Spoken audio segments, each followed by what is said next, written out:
আসসালামু আলাইকুম এভরিওয়ান, সবাই কেমন আছেন? আশা করি সবাই ভালো আছেন। আলহামদুলিল্লাহ, আমি আপনাদের দোয়ায় ভালো আছি। একটা জিনিস হলো কি, একটা পুরুষকে সুখী করার জন্য একটা মেয়ে যথেষ্ট। একটা মেয়ে একটা পুরুষকে সুখী করতে পারে, আবার একটা মেয়ে একটা পুরুষকে পৃথিবীর সবচেয়ে দুঃখী মানুষ হিসেবে দুঃখী মানুষ করতে পারে। তো বিষয়টা হলো এমন, আপনার ওয়াইফ বা আপনার হাজব্যান্ড কাজ থেকে আসলো, অফিস থেকে আসলো, তখন আপনার প্রয়োজনীয় জিনিস যেমন সংসারে চাল নাই, আপনার চাল লাগছে। তো এটা যদি আপনি অফিস থেকে আসার সাথে সাথেই বলেন, তো সে সারাদিন কাজ করছে, তারপরে যে ফ্যামিলি ক্রাইসিস, এই বিষয়গুলো তার ভালো লাগবে না এবং সে এটা মাইনে নিতে পারবে না, সংসারে ঝামেলা হবে। আর যদি সে আসলো, তার সেবা যত্ন করলে, তারপরে আপনি বললেন যে দেখো আমাদের বাসায় তো চাল নেই, তো চাল নিয়ে এসো, এইভাবে বলা যায়।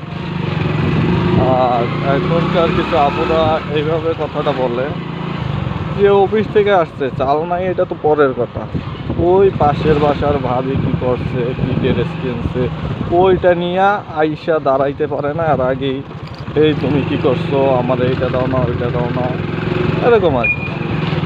আর যে নারী তার স্বামীকে ভালোবাসে, সে অফিস থেকে আসবে, তার স্বামী তার কি লাগবে না লাগবে এটা দেখবে, প্লাস তার সমস্যাগুলো বুঝবে।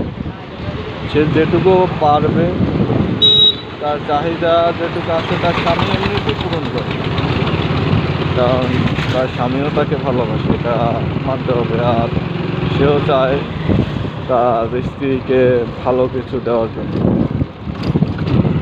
তো আপনাদেরকে একটা কথাই বলবো যে ভাইয়াদেরকে একটু প্যারা কম দেন না। আপনি যতই চান, যদি তার কাছে ওইটা কেনার মতো অ্যামাউন্টই না থাকে, টাকাই না থাকে, তাহলে কোনো দিনও দিবে না।